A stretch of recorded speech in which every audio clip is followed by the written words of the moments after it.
This morning, this early morning, let's explore the 27th chapter of the Tao Te Ching.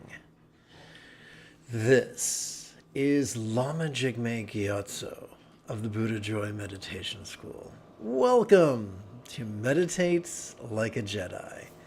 This is the Lama you are looking for. This morning, we could chant and meditate and enjoy a lesson or two. But first, if you love Star Wars and you wish to meditate as transformatively as Yoda on Dagobah under the guidance of Qui-Gon Jinn, be sure to subscribe and ring that notification bell.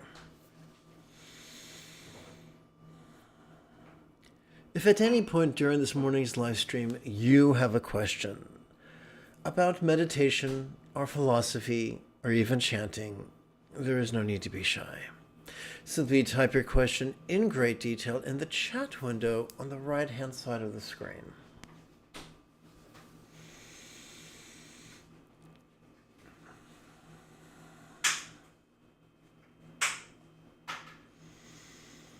So I guess I'll tap button 5.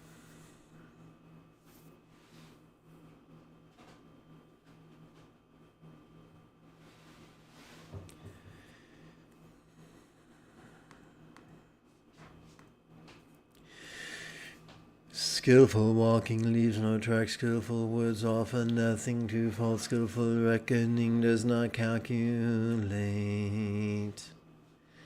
The greatest skill is not the product of contrived effort, but rather flows from empathy's centered spontaneity. Skillful closure bars. Oh, okay. Bars is being used as a verb, not a noun. That's why I got confused. Okay, here we go. Skillful closure bars no doors, and yet no one can open them.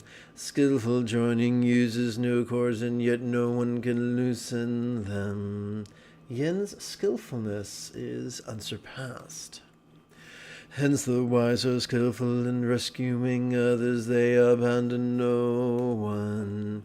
Skillful in caring for things, they abandon nothing, this is called holding the light. Skillful empathy is the highest fruit of Yin's centered spontaneity. Hence the skillful teach the unskillful, and the unskillful are the charge of the skillful.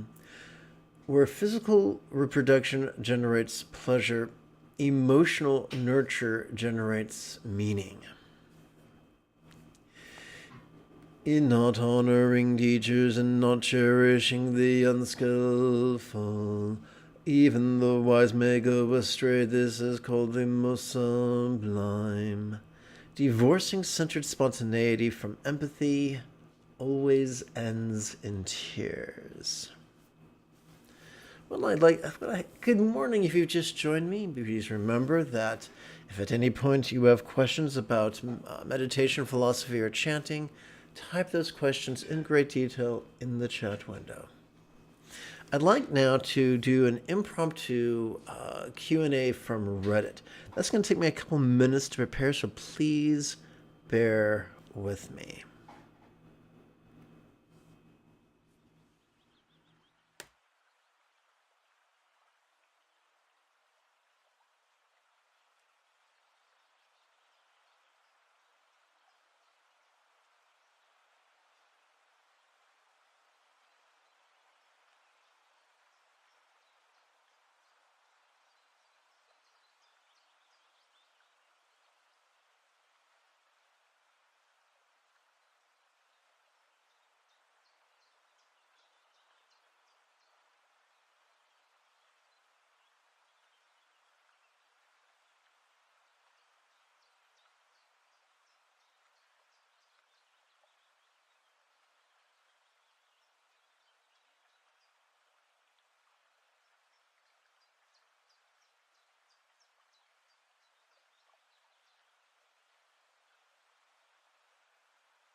An individual on Reddit explained, I am a perfectionist and have a hard time letting go. They went on to explain, I'm into guided meditation, headspace as of now, and the only way I can keep it in my routine. One of the main issues I have with meditation, besides being distracted and having my mind jumping about constantly, is that I'm a perfectionist when the guide person counts breaths for me, and it should be at 6, but I haven't finished 5 yet. I get anxious and start breathing faster to catch up next time, so I go in sync. You, my friend, are not alone. This happens to many people. 1, I don't recommend using apps. Zazen is your easiest bet. Number 2, as you sit in meditation, our job is to notice and release. So when you feel anxious, notice that anxiety.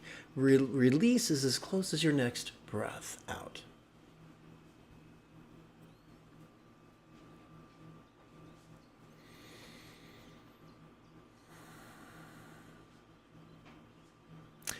That was a rush. I was trying to record that as a reel on, what's it called?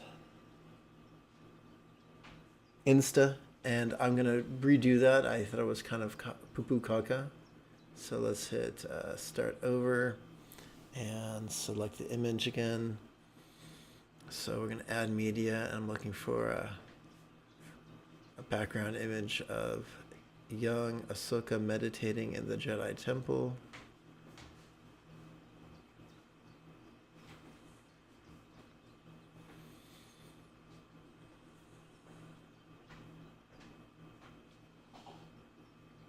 There it is. Fabulous. Okay. Take 2.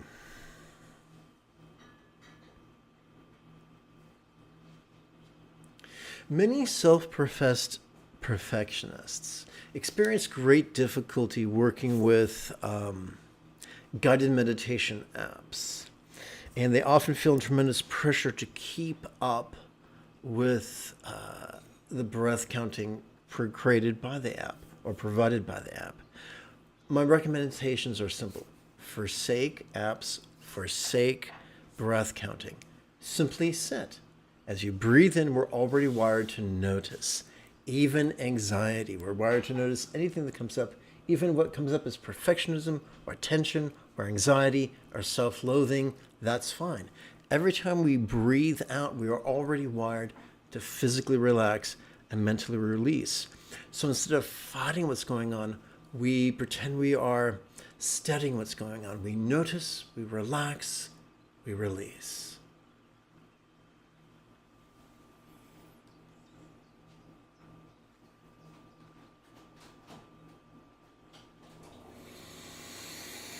Fabulous. I'm now going to subject you mercilessly to 1 minute of housekeeping.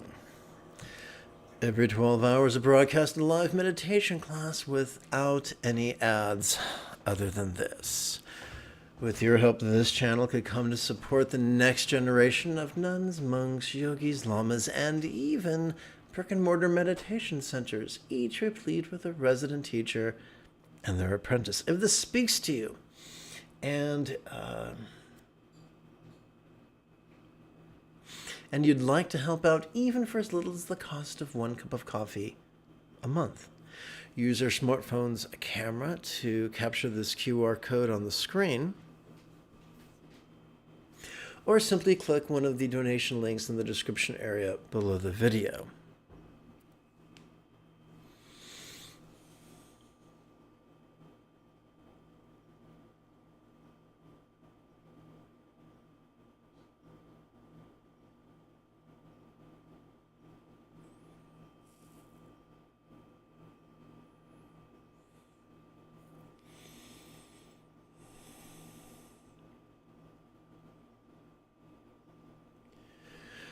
Okay, I'll be right back.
Welcome back to this morning's guided meditation.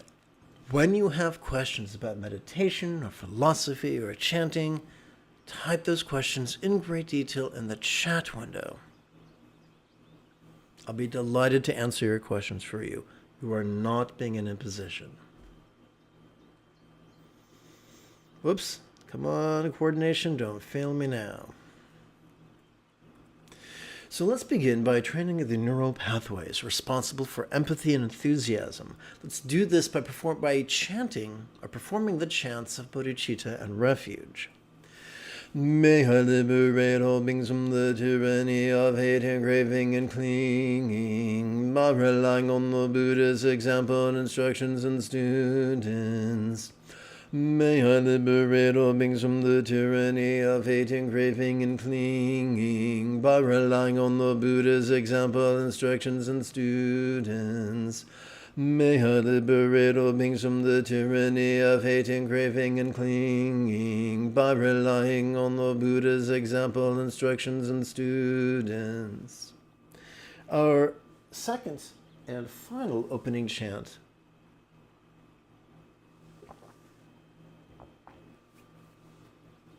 is the Heart of Wisdom Sutra. It is said that Quan Chi and Busa, an archetype of enlightened compassion, while moving in the deep peace of perfect understanding, shed light on the five aggregates and found them equally empty. After this realization, she made peace with all pain.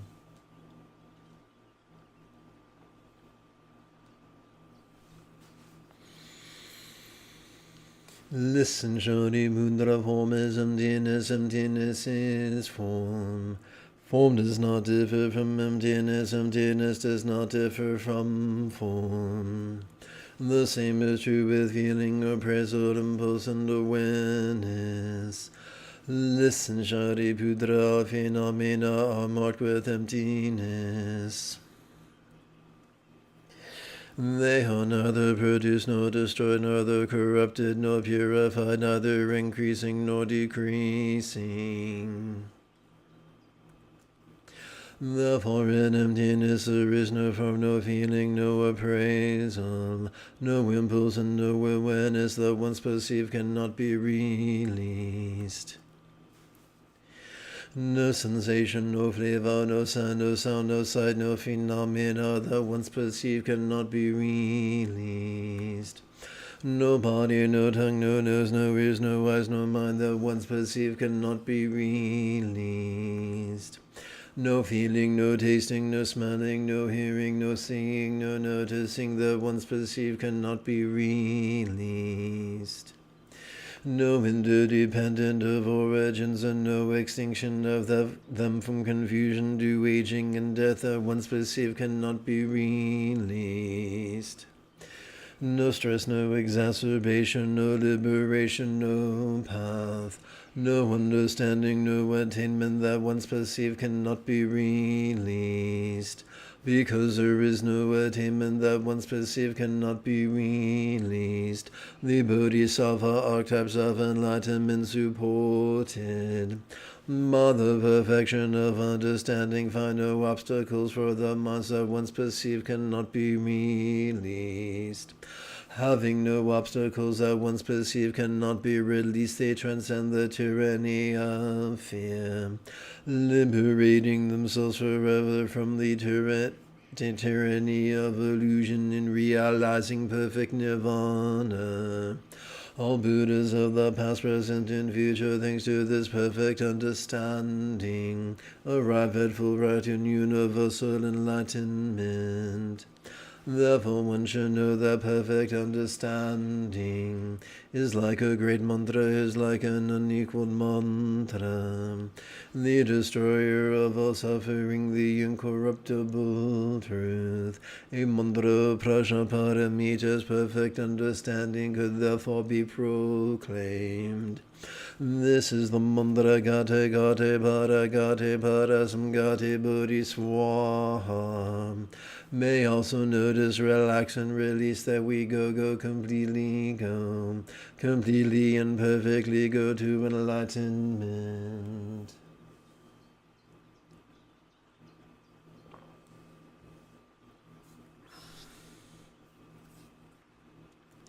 Awareness and letting go, which could serve as antidotes to clinging, while also slicing through the fundamental duality of dread and desire, are known by many names, such as Zon, Chen, Chan, Jhana, Great Completion Stage, Mahasandhi, Ati Yoga, Sutra Mahamudra, and Trekcho Dzogchen. And despite the loftiness of all these names, the basic technique is very simple. Every time we breathe in, we are already wired to access our sympathetic nervous system, which in turn is wired to perceive sights, sounds, sensations, flavors, scents, and the like, as well as to perceive emotions, intentions, thoughts, memories, and imaginings, and to do so vulnerably, passively, viscerally, and randomly. We can cooperate with this process by mentally reciting the two words, "notice this," as we breathe in, and to recite them mentally, silently. This gives rise to the question, what are we going to do with all this stuff that we notice? Whether what we've noticed is glorious or grotesque or interesting or boring.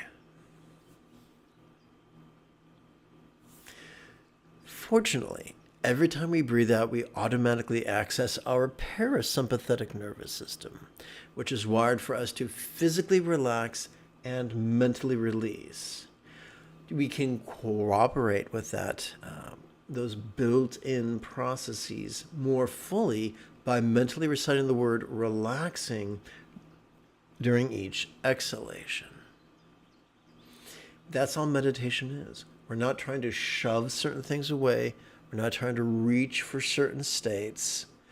We're just making peace with the present moment.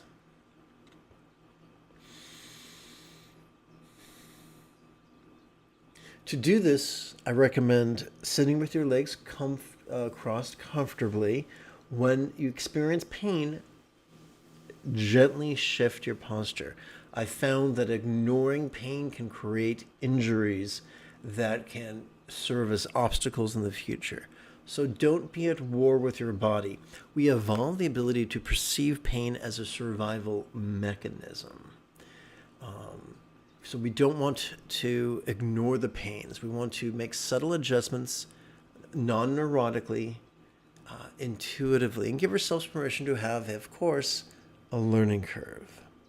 Sit as straight as you can. Sit tall, chin tucked a little bit, just a little bit. Distend, lower your diaphragm towards your lower abdomen. Place your left hand in your right hand, thumbs gently touching, resting your hands in your lap with the edge of the hands against your belly and your thumbs at the level of your navel.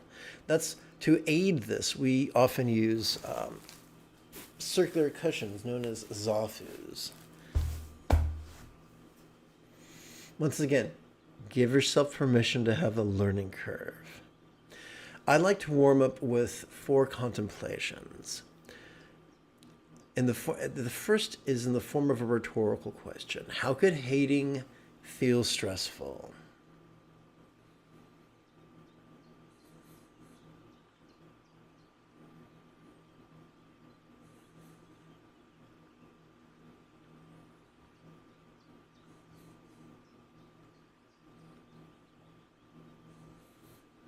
We're now going to play with a compassionate intention. We don't have to emote, we don't have to visualize. If we simply play with these words in harmony with their inhalation, exhalation, and relaxation, we will make progress on the path. All beings stress, may I soothe.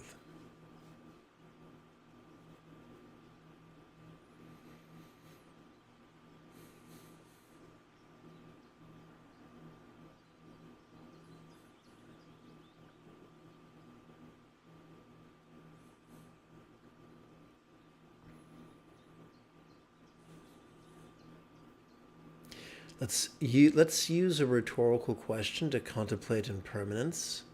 How could this always change?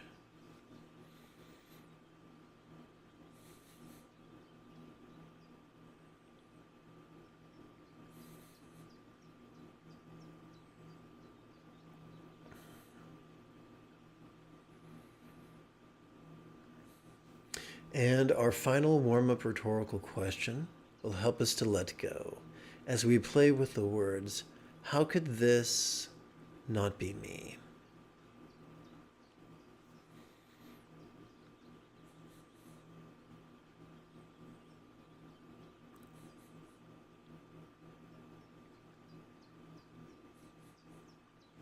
This is not something we have to believe or comprehend. These are silly words we play with to help us let go. Now let us kick back and dance with the two phrases. Notice this relaxing. It is 23 minutes after the hour. Let's meditate.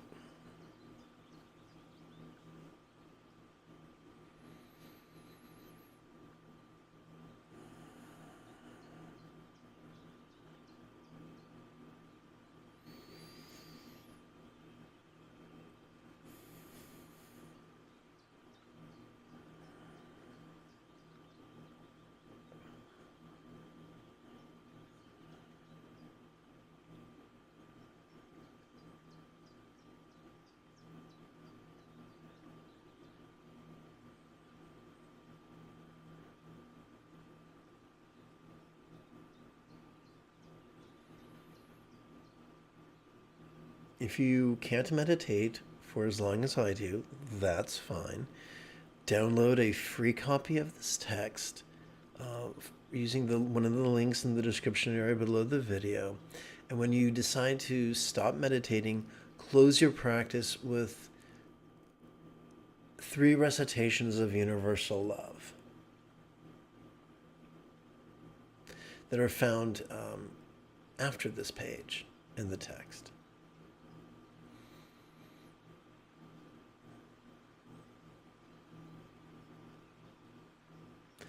Doing so is useful in strengthening the neural pathways responsible for empathy.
I'd like to close this meditation with 3 chants, beginning with that of impermanence, zeal, and love.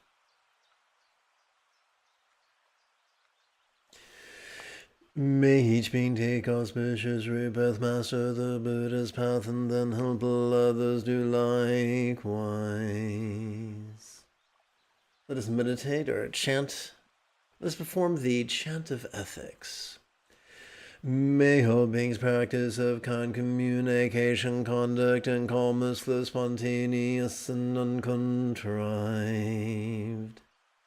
Let us conclude with the 4 immeasurables. May everyone be free from stress, may everyone be happy. May no one be separated from the happiness. May everyone have balance from the tyranny of hating, craving, and clinging freed.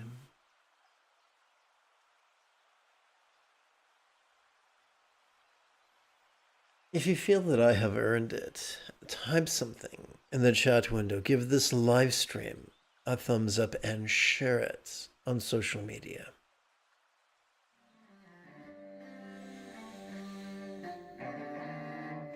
I would very much like to return for Monday's mid-morning meditation in a little bit less than 3 hours. Until then, may you and yours be happy and healthy. And if you are as geeky as me, this is the way.